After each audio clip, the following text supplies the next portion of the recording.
Oh, g'day, how's it going? It's Marky here from Nature Time. You wouldn't believe what I found this time. Someone told me about this possum that was in a bad way down near the school. So I thought I'd come and check it out. I've hunted around and I found her. She's down here. Here, check it out. Down here. Now, if you look closely, you can see the end of the tail there. And then you can make out a foot. She's lying up into that drain hole, just up there. She's having a bit of a kip. Now, I'll just reach in. I've brought down my possum wrangling pliers. See them here?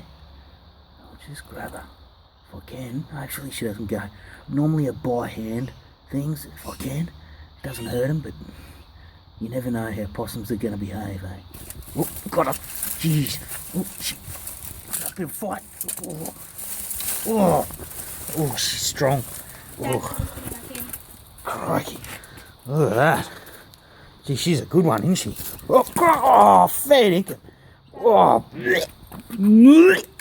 Oh, that's rich. Look at that. It's a beautiful thing. I think I'll let her go. I'll let her go just up here in the bush. Hopefully. There you go, girl. There you go. Off you go. Oh, beautiful. Alright, I'll let her go. I'll catch you next time. Some more nature time with Marky.